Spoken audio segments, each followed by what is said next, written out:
record. He's gone on television pushing for taxes on flying due to climate change. Here he is. But should we be flying less now? We should be taking into account the impact of our flying on the planet now. And that's pushing up the tax on flying. You push up the tax on flying, you push up the cost on transport, and that's in part what putting a price on carbon is. So do Canadians know what they've signed up for? Mm-hmm. I do not think that Canadians understand what we've signed up for. And earlier you played the clip of him at COP24, and he basically says, Michael Bloomberg is part of it's on Bloomberg TV, right? But basically COP24 is the COP26 rather, UN climate change conference in Glasgow, where he was saying there will be punishments to financial institutions if the emissions of their clients are not up to snuff in a way. They want to do everything to keep oil in the ground, coal not burning. They're not for pipelines. They're not for oil and gas. They're for all electric.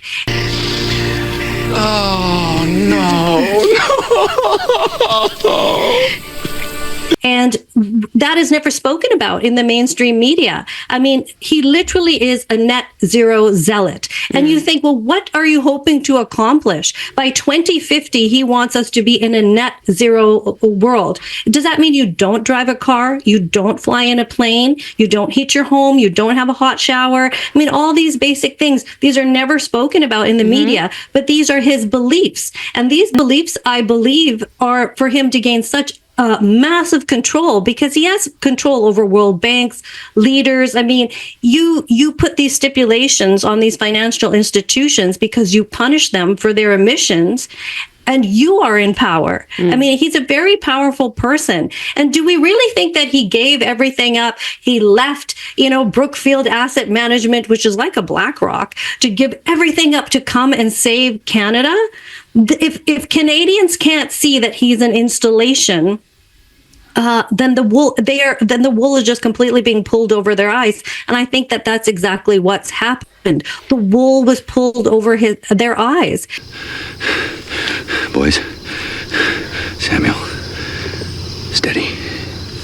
He was, touted as this financial genius, this, former banker, he was a former banker, the governor of England, the governor of the Bank of Canada. But he is really a complete climate activist, but only not for good gain. It's not like he really believes in this. He has no problem buying a pipeline in the UAE or in South America, but he will shut down Canadian pipelines.